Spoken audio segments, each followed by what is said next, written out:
Hello and good evening, everyone. Welcome and a big thank you for being a part of today's session. My name is Ranveer Singh, and I am the project manager for the Microsoft Digital Skills Program at Centum Foundation. Centum Foundation, as all of you know, works in the area of skilling and upskilling across geographies for varied audiences. 2 years back, when we met Microsoft CSR team, they came up with a unique ask. It was unique because it did not focus on short-term goals, but a vision. That vision was increasing the participation of the rural youth in the space of technology. And that is how this program was created.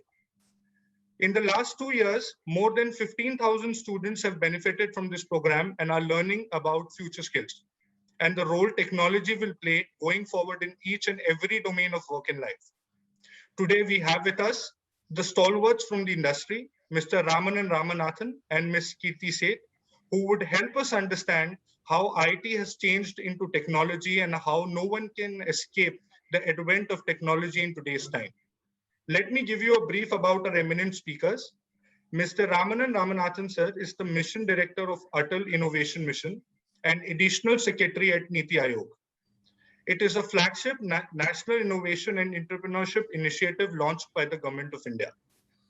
Mr. Ramanan sir is a Harvard Business School alumni, accredited in sustainability leadership by Cambridge University and has a doctorate awarded by Gujarat Law Society. Sir was awarded the 2019 National Digitalist of the Year by SAPMint and the 2020 Outstanding National Public Service Award by Confederation of Micro, Small and Medium Service Enterprises. He has received Most Valuable CEO Awards from Business World India twice in a row, Asia Outstanding CEO Award from CMO Asia Singapore, Rajiv Gandhi Shiromani and Indira Gandhi Sadbhavani Awards. I would like to welcome you, sir, and thank you for taking out time for your busy schedule to be a part of this initiative. Our second speaker, Ms. Kirti Seth, is a business leader with over 30 years of rich experience in entrepreneurship, management, and driving change. Though she comes from a finance background, her ability to get deep into the domain she is working in makes her excel in any role she picks up. Her leadership experience ranges from being a founder entrepreneur of a 500 employee organization to holding senior positions in companies like NIIT. Thank you, ma'am, for making time today. Before I hand this event over to both of our esteemed speakers, I would like to introduce the person without whom this program was not possible. I'm talking about Ms. Manju Dasmana, who heads the CSR division at Microsoft India. Manju has been a guide and mentor for this program. Her sharp insights in the social space has helped us design and improve this program on continuous basis. I would request you, Manju, to say a few words. Thank you. Right. Thank you so much, Ranveer. And I'll begin by thanking Mr. Ramanathan and Ms. Seth today for joining us. Actually, the event really belongs to the students, both of you, and of course, Centum. So I'm not going to take a lot of time. Only thing that I can say is that, 2 years back, and I think just to introduce myself, I'm a CSR lead for Microsoft in India. And in my role, I'm very privileged actually that my company puts the trust in me to make sure that, as the world moves to cloud and AI, we make sure that no one gets left behind. And I remember that once I was in a meeting with Mr. Ravi Shankar Prasad, and he told me, ma'am, you're doing all of this work. This is great. But tomorrow, if I want to start a data center in the remotest part of Northeast, can you assure me that we will have talent and we'll have talented women and girls who can run that data center? And I remember being completely flummoxed for a second. I didn't know what to say. I said, sir, not right now, but I'm sure we are building towards that vision. And I think this particular program that we have with Centum is really like a step in that direction. And I think Ranveer may have spoken a little bit about the program, but let me just quickly give you a highlight of where we are, why we've invested in this program as Microsoft.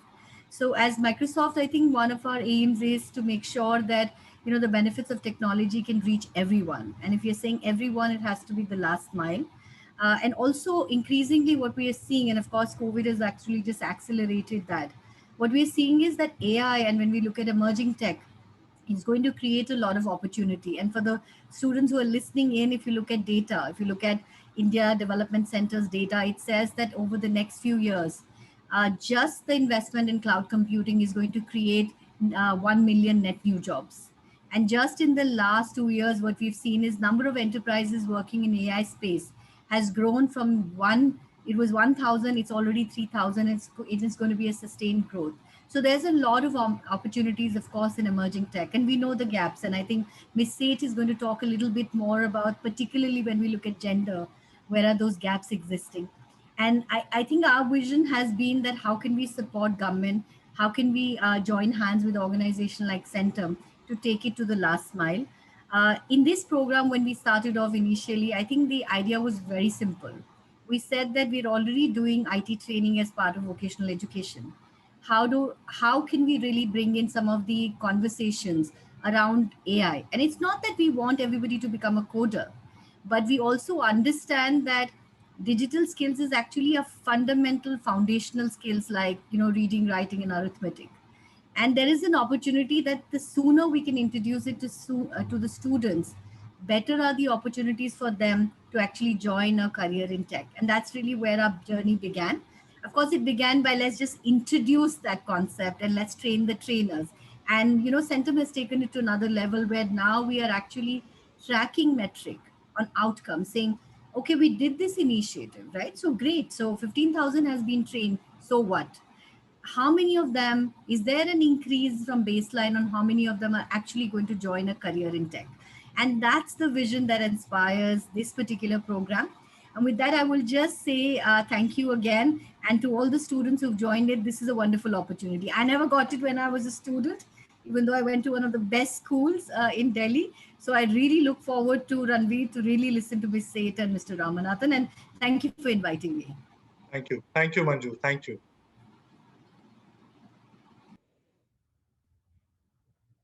So now we can start the session. I would request all students who have joined to pay attention to our esteemed speakers. So over to you, Kirti and Sir. Please. Thank you. Yeah, I'll just request Mr. Ramanathan to open the session, since he's absolutely at the right place to what Manju just said. I think he can talk for hours on it, but Mr. Ramanathan, over to you. Thank you, Ms. Kirti. Thank you, Ranveer, for giving me this opportunity for sharing a few thoughts on this very important occasion of Centum Learning. Thank you, Ms. Manju, for being a very strong partner and enabling this particular initiative and this movement. My name is Ramanan. I'm the Mission Director of Atal Innovation Mission. I come from the corporate sector. I actually joined TCS in 1981 when I graduated from IIT Bombay as an electrical engineer. And of course, TCS was a fledgling organization at that time. It was just about 450 people. And today it is an IT giant. It is 450,000 people today. It's a $22 billion company. But more importantly, it galvanized, I would say, the father of the computer industry is recognized as F.C. Kohli in India. And he galvanized a movement that has never looked back. And I've been extraordinarily fortunate to be part of that movement. Like all of you young students who are out there and wondering what the future has in hold, I was also a student like you, but not as much enabled as you are today. And I'm going to talk about it and tell you why. But I was also on the throes of what exactly are going to be, what exactly is going to be the future. And the IT world came in a very, very gentle manner. I took the plunge at that time. And lo and behold, this industry has become a $190 billion ITES industry. And what has also happened in the process is that India has come to be known as the knowledge capital of the world, or one of the knowledge capitals of the world. And the future looks extraordinarily bright for India, and it looks extraordinarily bright for all of you. So let me elaborate on that a little bit. First and foremost, we are a very big country. We are 1.3 billion people in our country. We have more than 1.4 million schools in our country. We have over 10,500 engineering and related institutions, over 39,000 colleges. We enjoy what is known as a demographic dividend, which is the envy of many a country. And what is that demographic dividend? We have more than 65% of our country under 35 years old. We have more than 50% of our country under 25 years old. And you, my dear students who are all logged on to this particular call, all of you are representing that section, that demographic dividend, that youthful energy that tremendous enthusiasm and capability that you can bring to bear in transforming this nation and carrying the 1.3 billion people along. You are going to be the architects of New India. You're going to be the creator of the Atmanirbhar Bharat that the Honorable Prime Minister talks about. You are going to be the change makers of the world. You're going to be, as Mahatma Gandhi said, the change that you want to see. Be the change that you want to see is what Mahatma Gandhi said. And you, my dear students, are having that tremendous opportunity in India and from India to become the change that you want to see. You are having the ability to put what Steve Jobs called as a ding in the universe.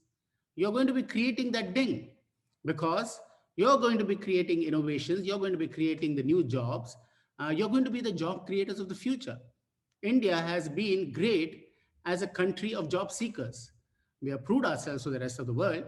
After all, multinational organizations, including Microsoft, are all flocking to India to tap into that talent, that capability, that innovative nature that is part of your DNA.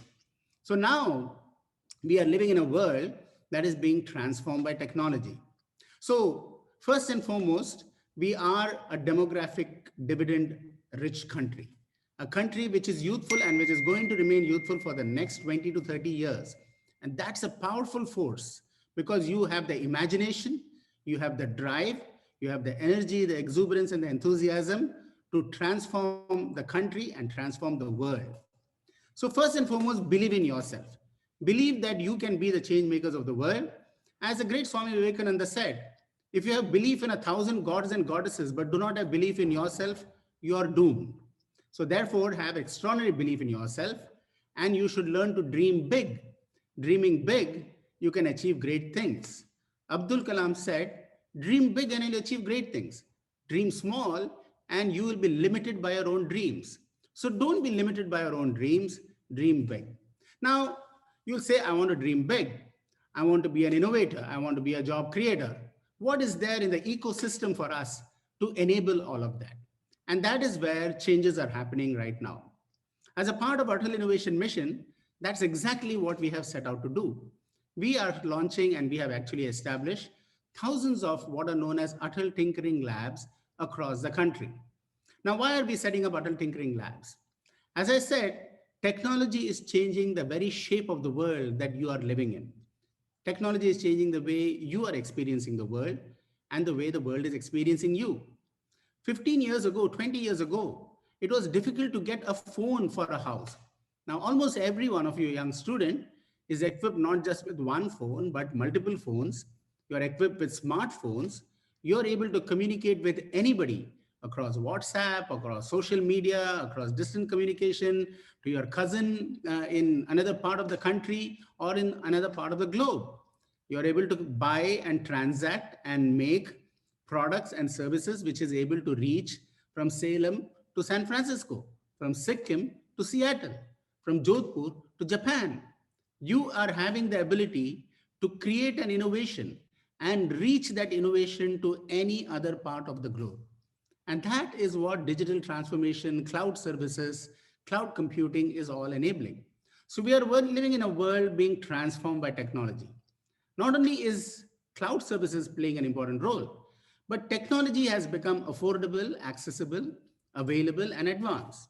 So we are talking of 3D printing, which is revolutionizing the way you are able to conceptualize, define, prototype, manufacture a product right in front of your eyes.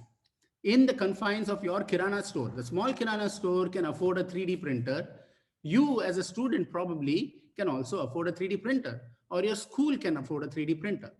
Robotics is driving the next level of automation and productivity. And robotics has become simple. It has become affordable. You are seeing robotics manifesting everywhere, whether it is in toys or whether it is in manufacturing plants.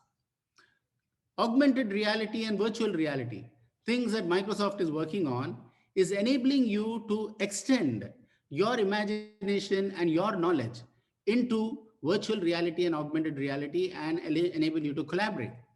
That is becoming affordable. Internet of Things, that's the new technology in the horizon. Sensor technologies are getting integrated into man, machine, device, soil, space, so that you have valuable data being collected from various different devices or from the soil or even from your own body. And then you use this data and process them at lightning speed using advanced computing like nanocomputing or supercomputing and so on. And then you're able to arrive at decisions and patterns in the data that you are collecting and be able to make meaningful, constructive decisions for the benefit of solving a problem or for creating some societal impact. And then you're having advanced communications like 5G technologies, which is enabling you to transfer vast amounts of data, whether it is sensor data, satellite data, imaging data, whether it is social media related data, into computers which can fit into your pocket.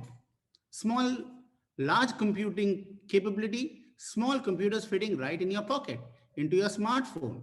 The today's smartphone is having more power than the large IBM computer which was manufactured in the 1960s and which occupied an entire room. And that is what technology is enabling.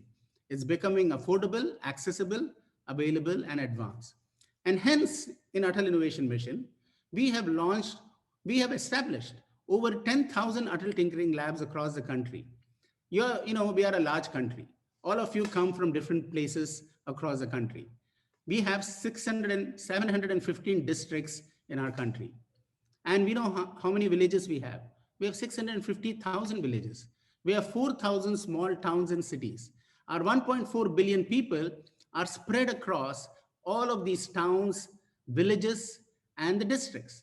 Out of the 715 districts, we have 115 of them as aspirational districts because they are at the bottom of the pyramid in terms of basic access to healthcare, education, in affordable housing, clean drinking water, sanitation, waste management.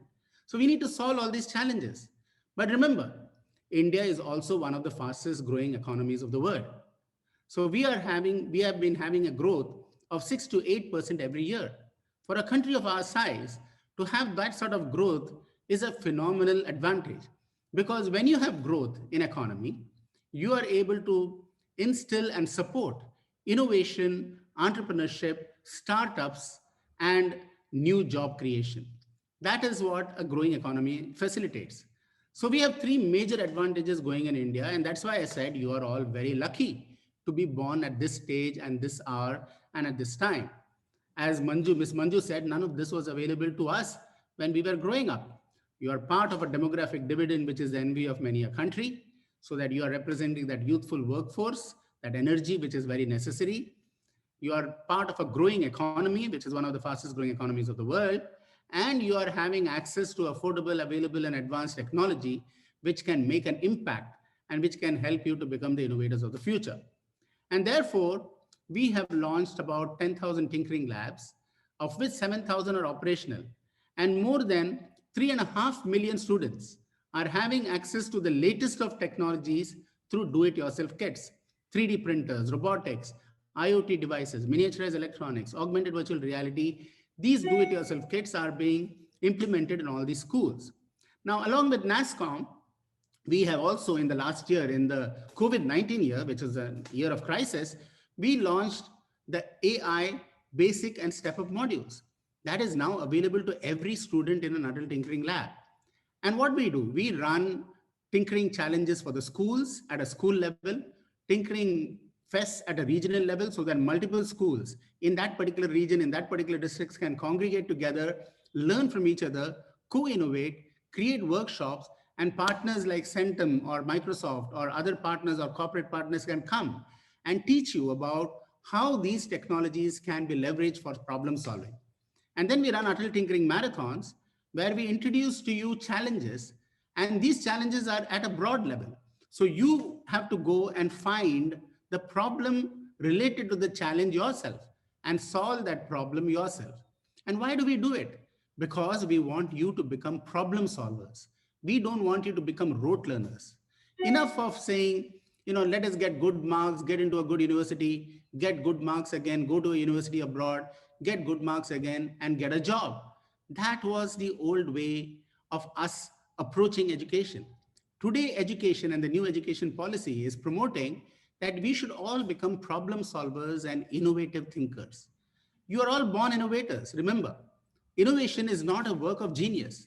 When you were small, when you were born, nobody taught you how to stand. You looked at the world around you. You had the innate intelligence and innovative capability to think that I should stand up. Everybody is walking. So let me stand up. You fell down, you stood up again, you fell down again.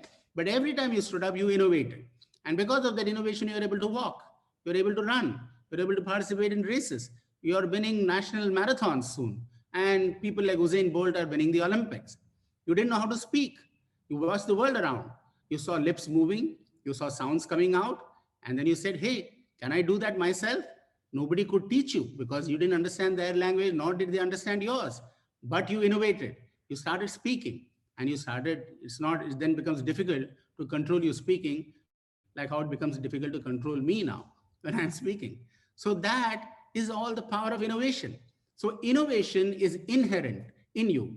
What happens during our educational journey is somewhere we limit ourselves in thinking that innovation is a work of only genius. And that's a fault of, I would say, the education system, which grades everybody from, in a class of 60, there is a grading from rank 1 to rank 60. So the rank 60 guy feels pretty useless. He says, what am I doing here? His parents feel he's useless. Everybody, the school teacher feels he's useless. And that is the big mistake that we are doing. Because what we have found in these tinkering labs and these tinkering innovations is that the best innovations come not from the most academically superior ranking guys or girls. They come from the people who are using their innate capability of innovation. And many young students who are not among the top rankers are among the best innovators that we are seeing. So my dear students, remember, you are an innovator. You can be the job creator. Now, 70% of our Atal Tinkering Labs across the country are in girls and co-ed schools. I want to make special mention of this because 50% of our demographic dividend or population is the woman and the girl child. But we still have only 13% women entrepreneurs. Very few of them have become women leaders like Ms. Kirti or Ms. Manju. They have been able to achieve many things that every girl should be able to achieve or every woman should be able to achieve. But somewhere we have neglected the empowerment, education, enablement, and regulatory policies to enable girl and the woman child to be very successful. Now, I want to share with you one statistic before I wrap it up and then open it up for discussions. In the Atal Tinkering Marathon that we launched last year, there were more than 50,000 young students participated in these marathons. 45% of the winners were girl students. And remember, they didn't come only from the tier 1 cities. They came from the tier 2, tier 3 cities that Ms. Manju talked about. In the Northeast, from Sikkim, from Meghalaya, from Andaman and Nicobar Islands, from Thoothukudi in Tamil Nadu, or from Jodhpur in Rajasthan. These girl students and these students from these schools were among the most innovative. And we looked at and thought, how is it that we are getting some of the best innovations from these remote areas of the country? And then it became very clear. You see, innovation happens when you see the problem very clearly. And these people experience problems on a day-to-day basis. And when they experience that problem, they are able to acutely define the solution to solve that problem, because they will not accept a solution which is not capable of solving that problem which they see. So for example, in Thoothukudi, which is in Salem district, close to the border state, coastal district of Tamil Nadu, we had a group of girl students who created a solar panel IoT-based irrigation management system. And that was a wonderful solution and a wonderful innovation that they created. And they ran it as a solution to many of the farmers. They actually took to the farms and the farmers adopted that solution, because one of the problems is of precision agriculture. You know, in areas where you don't get enough water or you don't have the right climate, the crops can die very fast if not watered adequately. But sometimes you also over irrigate a particular field and crops die because of that too. And you need to have precision agriculture. It is precision agriculture which is allowing Israel to export products, food products from a desert. It is allowing you to export water, which they are able to draw from the moisture in the atmosphere and convert it into water in water bottles and export that. That is the power of innovation. That is the power of technology that is emerging out in the years to come. And you, my dear children, are having that accessible in your schools today. That is the beauty. We didn't have any of this. Nobody taught us about innovation. I mean, I didn't hear the word innovation even when I went to IIT. I heard it just 10 years ago when it became a buzzword. Until then, nobody talked of innovation. But today you are hearing about innovation. You know about sustainable development goals. Every innovation in Atal Innovation Mission and whatever you do, however you apply, should be aligned to sustainable development goals. And there are 17 sustainable development goals that the United Nations has set, because that's going to determine the future of our planet, the sustainability of our planet. And if we are not taking care of renewable energies, climate change, emission, and so on, we will be in terrible problem. So I am tremendously happy and delighted that Centum Learning, supported by Microsoft and by NASSCOM, is doing a marvelous job in enabling you to know about the technologies that are shaping the future of the world. And every innovation that you see, whether it is in arts, whether it is in commerce, whether it is in science, whether it is in management, is going to leverage some component of technology, because that's become an integral part of an innovation. And therefore, learning about all this and applying them in your daily process to see how you can be a problem solver, the innovator, the job creator of the future, you should use all these learnings and become the architects of future India, the creator of your own destiny and the destiny of our nation. And as the great Swami Vivekananda said, arise, awake, and stop not till the goals are reached. Let me ask you, arise to the opportunities and the challenges that are there in front of you. Awaken that latent talent that you have always had, but somehow you have not allowed it to express to its full potential. And stop not till your own personal goals of contributing to your own self, the growth of the society, the growth of the nation, and the benefit of the world is reached. In that process, we will create all the Atmanirbhar Bharat that will not only be a source of support for our nation, but will be a source of great support to the rest of the world. Thank you so much for giving me an opportunity to share a few thoughts on this particular occasion. Thanks so much, Mr. Ramanathan. I think the enthusiasm with which you speak and the magical world that you have laid out of what technology can do for us and the opportunities that are out there for the kids who are listening and learning. I think most importantly, the first step has been taken. They are part of this program. They have taken that leap forward that a lot of people don't do. So as you imagine the world that Mr. Ramanathan has laid out, I think you have to first pat yourself on the back, clap and say, well done to yourself, to say, I have taken this step forward. What I think what is really important to understand is that this world that we had earlier, we will learn something, कुछ पढ़ेंगे, college की degree पाएंगे और फिर हो गया, फिर नौकरी करेंगे and done.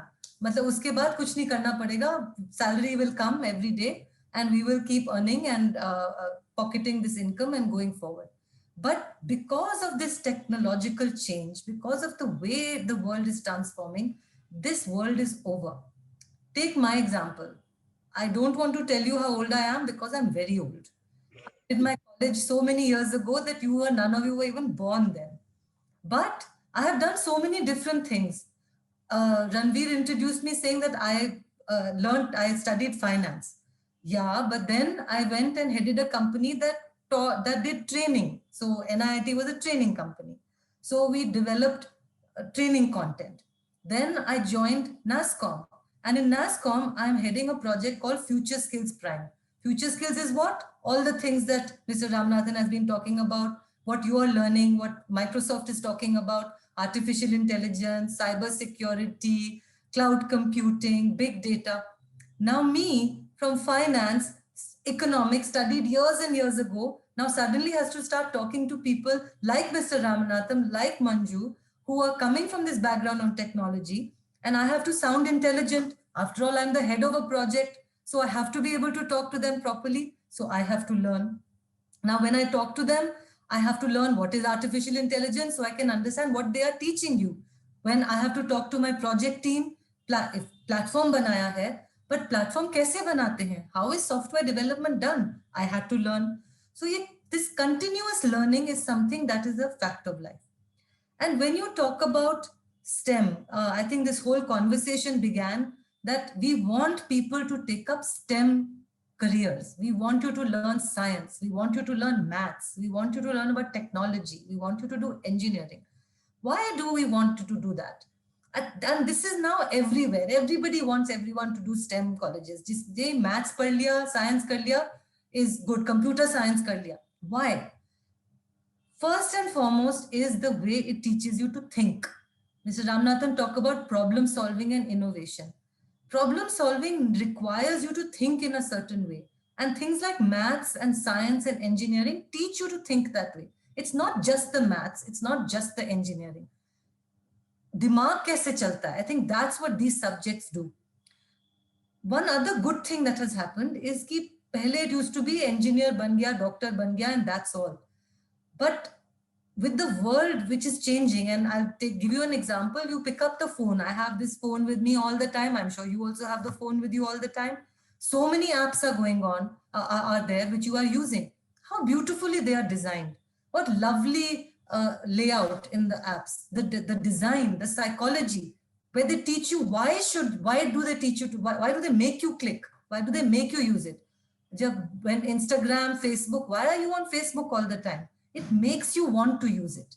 This is a very psychologically advanced way of thinking. So science is meeting with arts. Science is meeting with behavior. Science is meeting with literature. Science is meeting with design. So if you are a creative person who likes to draw, who likes to write, who likes to read, it doesn't matter. Whatever you do can dovetail with, we can join with technology and give you a very enriching career. To me, this is the way the world has changed, that opportunity has come in so many different ways, that whatever our passions are, we can combine them. Today, we have people who are doing businesses on Facebook, who are doing businesses on Instagram, who are doing businesses using Google, using the web, using the mobile. That is possible for everybody.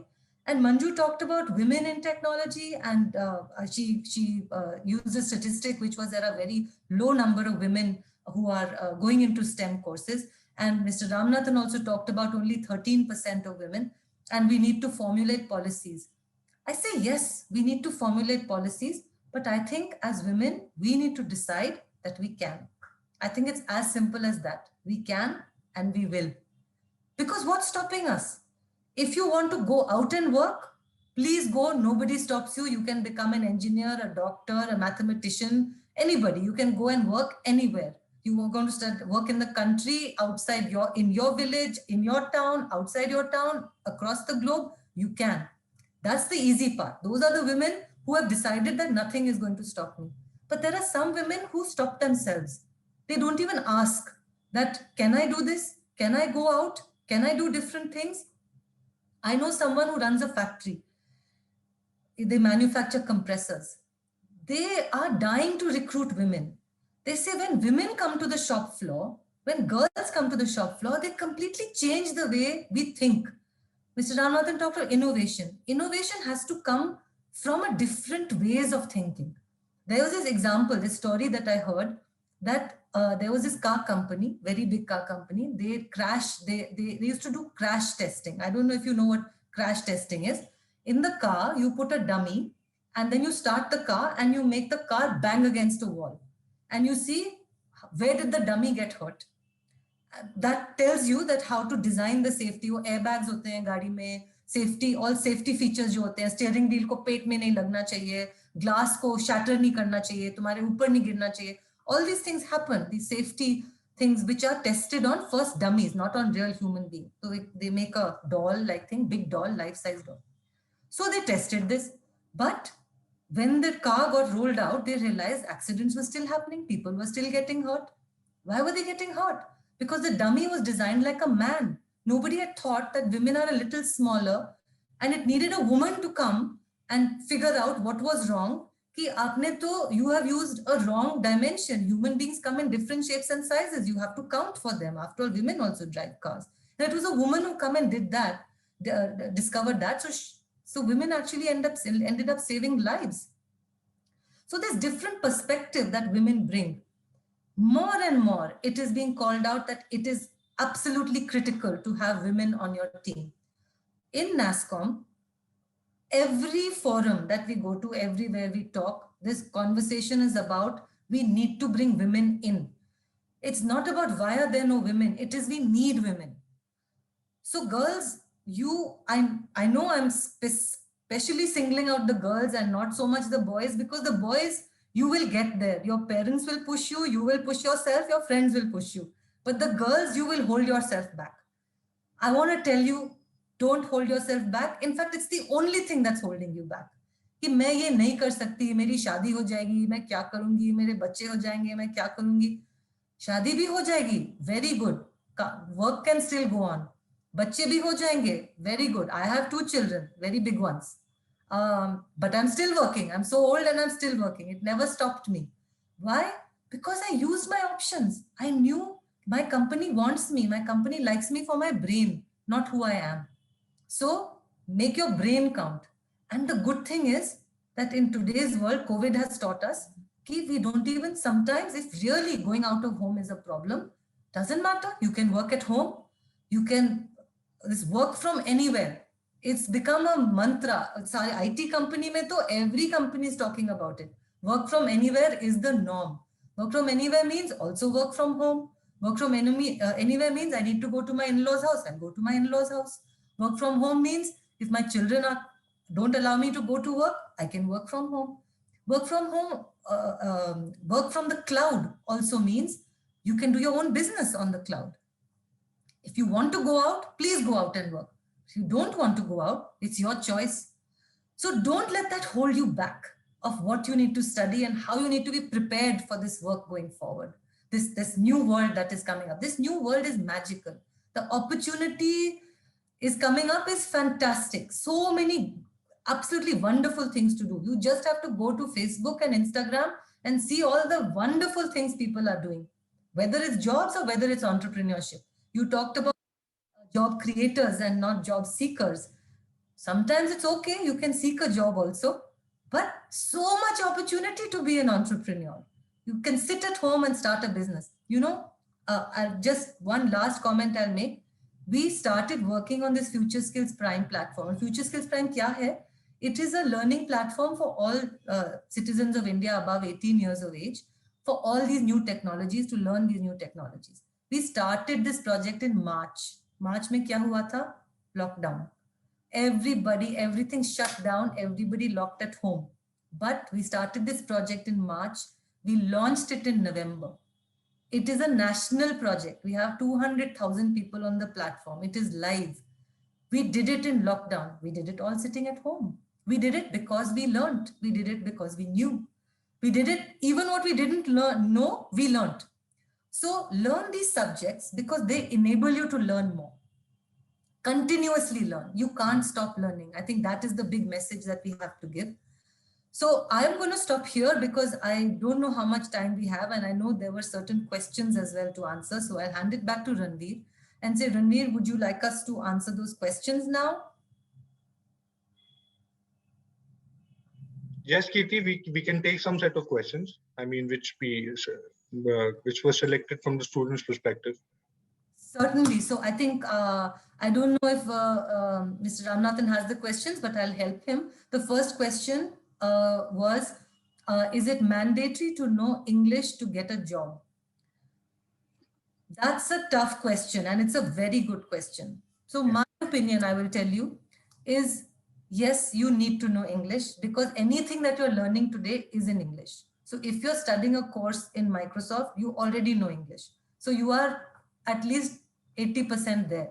You may say the question is, do I need to learn to know to speak in English to get a job? It definitely helps. But I'll give you a story of a girl who joined my team 3 years ago. She joined me from a small town in Jhansi. She told me that till her MA, she didn't know, she couldn't speak English. She knew how to read, but she couldn't speak. But she had friends who helped her. And in 2 years, by the end of her MA, she had learned to speak. When she came to me for an interview, she couldn't speak very correctly. She made mistakes in her sentences. You know, thoda grammar idhar udhar tha, sentence construction thoda teda mera tha. But इतने confidence के साथ बोलती थी, गलती भी हो तो कोई बात नहीं. Confidently speaking, she knew what she दिमाग था. She knew what she wanted to say. थोड़ा उल्टा सीधा बोला, थोड़ा हिंदी मिक्स करके बोल दिया, but so confident that she didn't care about her mistakes. I hired her on the spot. I said, जिस लड़की ने master's degree तक she didn't know how to speak English, और 5 साल के बाद she's giving an interview in English, all galat shalat, but with speaking with such confidence, and I said, she is too good, she is brilliant, I will hire her. So could she speak? Yes.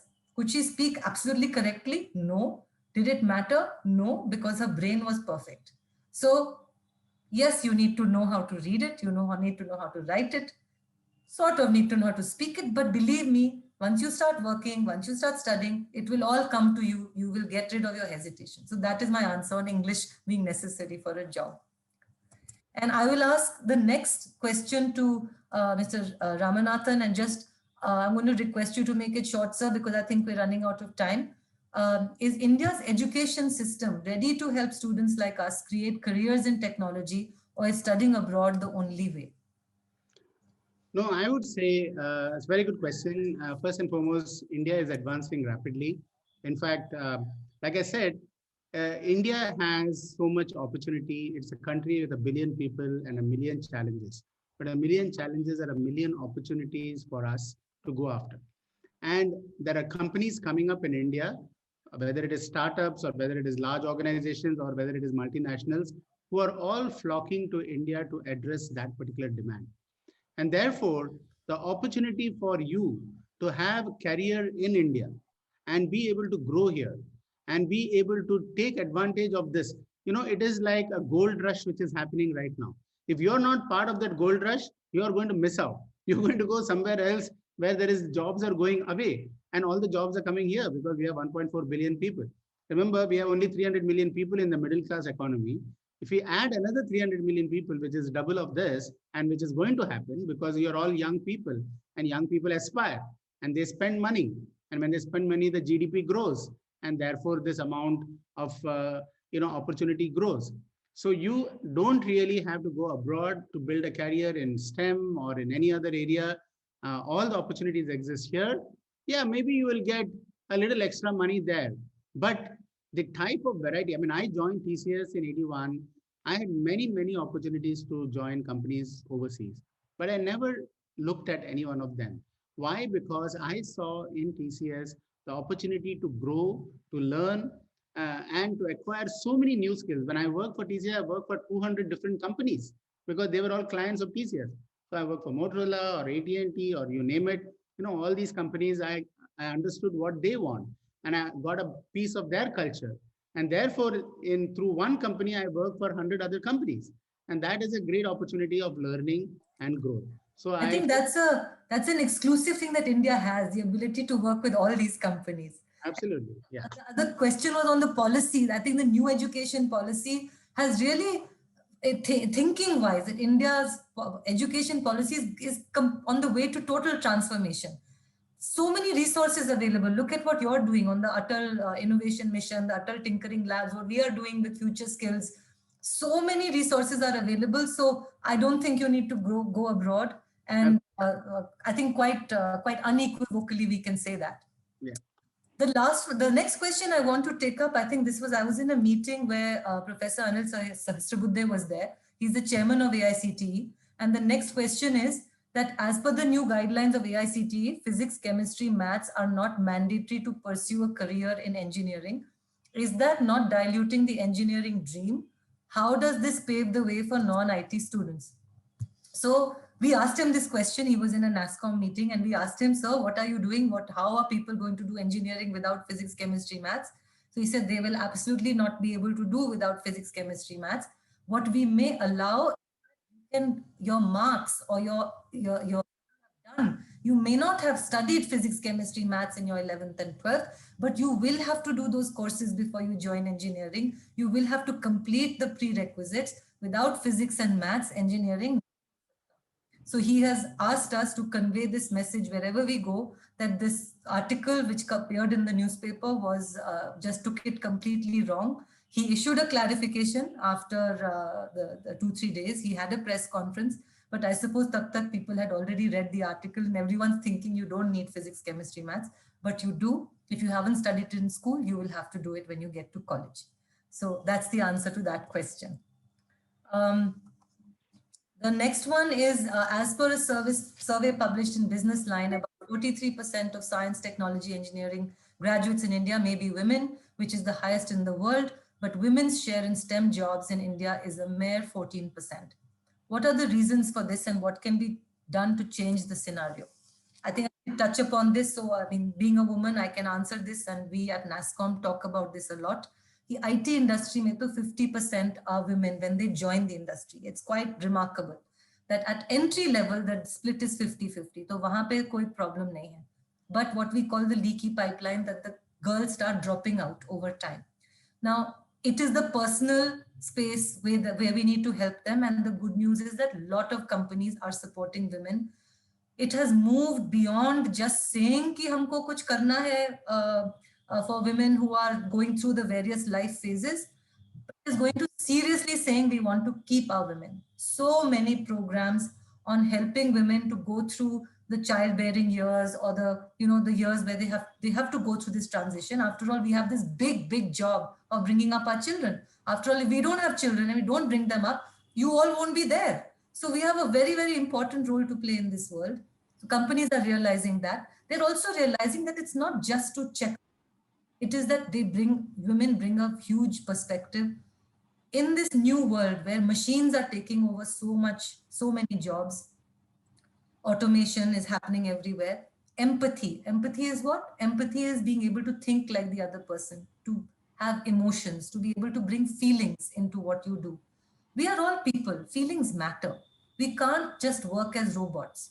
So while robots may be doing the automated work, women are top of the heap when it comes to empathy. After all, in every household, in every organization, when there's a fight, it's usually the woman who tends to calm things down. We just do it better because we just have to deal with so many things at the same time. And it does help. It changes the way we think. We are able to deal with multiple things at the same time. I have seen it. I have managed men. I have managed women. Women are able to handle this stress a bit better, but women tend to stay back a little bit. They don't put themselves forward enough. They do, some do, but a lot don't. So that's the reason they drop out. My view is a large part of it is your own mindset. Put yourself forward. Don't think you're any less. Don't apologize for some of the things. Don't say, nahi main nahi travel kar sakti, my child is sick, or nahi main nahi travel kar sakti because my child is small. It's okay, say it. And any organization that values you will say, all right, they will work with you to make it happen. Maybe take some time off, but there are ways. Just be confident of your own ability. That is the main thing. You have to remember that you are good, and if you are in a job, your company will want you because you're good, not because you're a woman, or want to say that no because you're a woman. So I don't think that is there. Yeah, but yes, we have to do a lot to help ourselves. Kirti, if I may just add, if you'll allow me, I think I come from a very small place called Uttarakhand.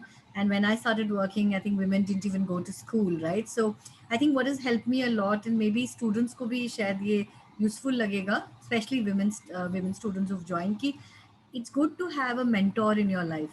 आप जब join करते हो, it's good to have another role model, a woman who's working, who can actually guide you through difficult phases, because बहुत difficult phases आते हैं.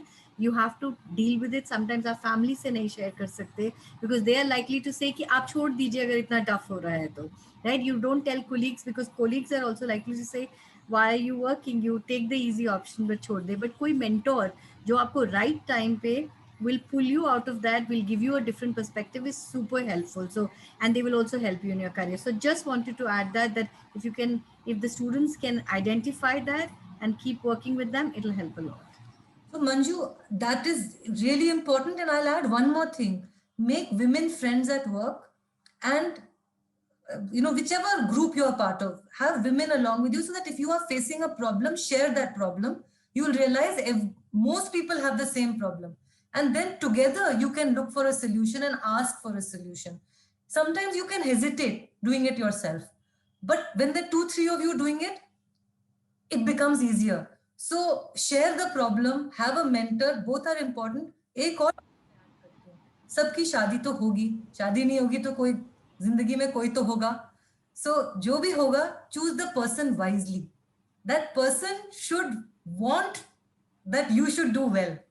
They should not want to keep you back. मतलब अगर आप पहले से ही you choose someone who has decided that you need to be less than he needs, वो तो problem है ना. तो अभी I am sure the audience is quite young and they're still in that phase of thinking about it. So I said, थोड़ा carefully choose करना. Not feel threatened that you're so good. He happy that my partner, my wife, is so clever and doing so well. Yeah, if he can feel proud of you, you've chosen well. Right. And I think Ranveer, should we go on, or you want to? I'm just conscious of the time. I guess we can take one more question, Kirti, and then we can wrap it up. So the last question, and I'll ask Mr. Ramanathan to answer that. Can you tell us about some new innovations in technology space which will impact our lives in a big way? And I will just add a little my own twist to that question. Can you pick up some examples that you have heard of remarkable things that have happened of our children in India who have done transformational work? Because this group that we are talking to are going to be those brilliant children. Yeah, thank you, Kirti. And I think it has been wonderful to listen to your views as well as that of Ms. Manju.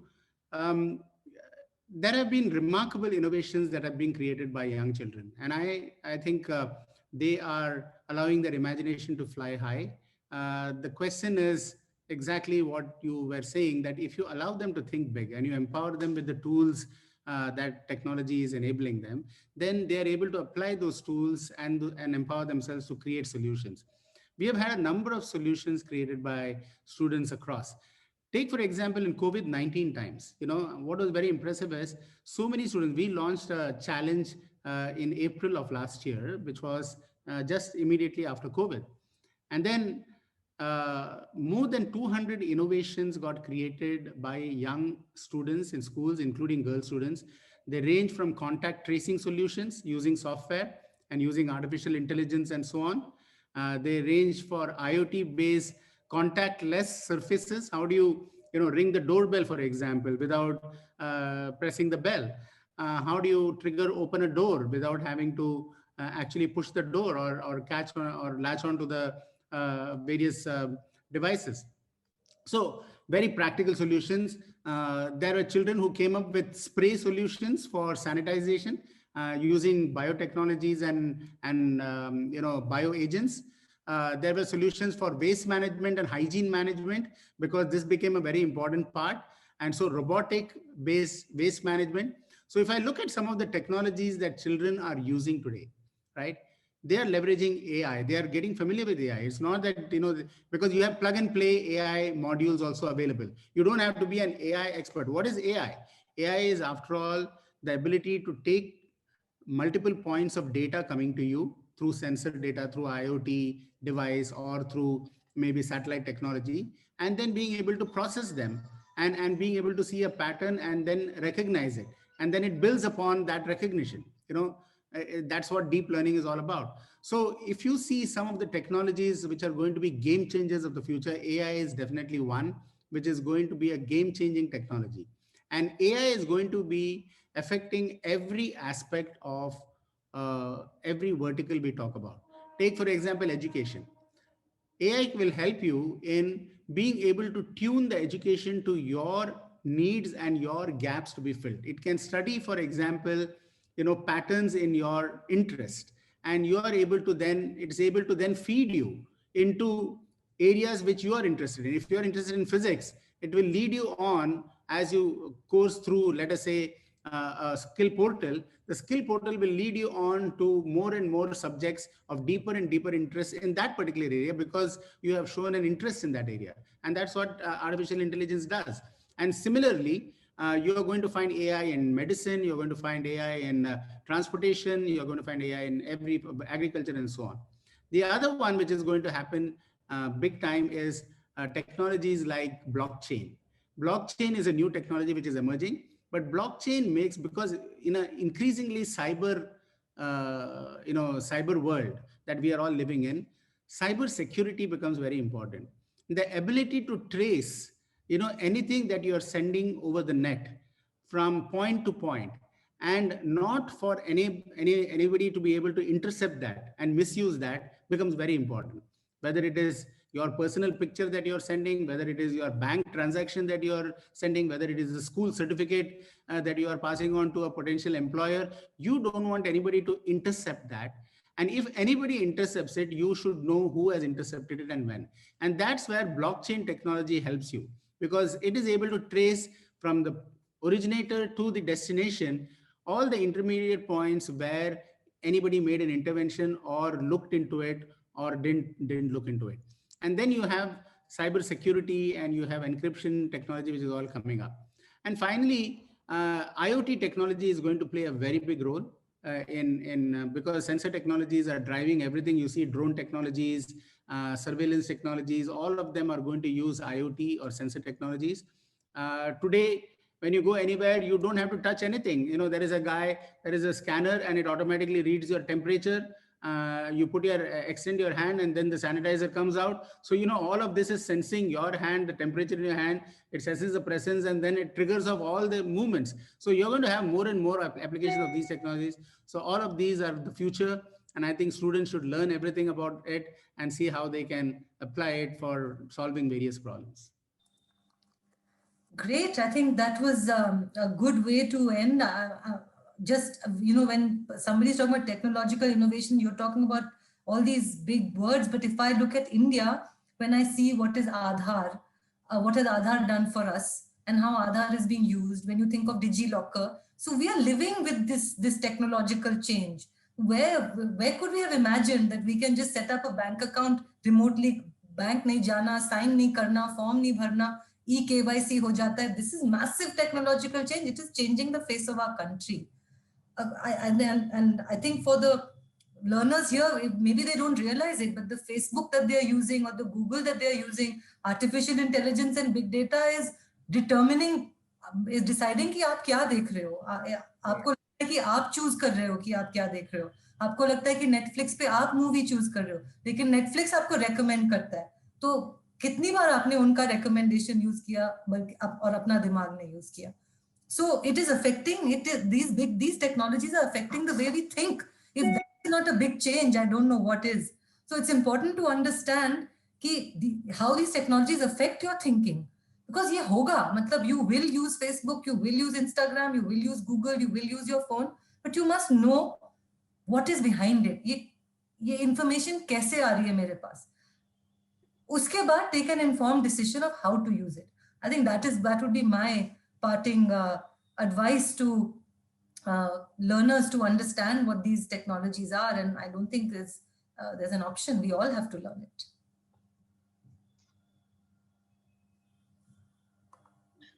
Well, thank you, everyone. Thank you, Kirti. Thank you, sir. Thank you, Manju, so much. I would like to thank sir and ma'am for this enlightening session. I thoroughly enjoyed it, and I hope the children's also, all the children who joined, even they liked the session very well. I would urge all these students to use these learnings which sir and Kirti and Manju have shared from their lives, and they should actually put for their career choices which they make. Once again, I would like to thank Manju for joining us today and also making this vision a reality. Last but not the least, I would like to thank all the teachers who are working on this program in spite of various ground challenges which we have been seeing since the last year. And special thanks to all the beneficiaries, the students who eager minds keep motivating and surprising us all the time. Thank you so much and good night. Thank you. Thank you.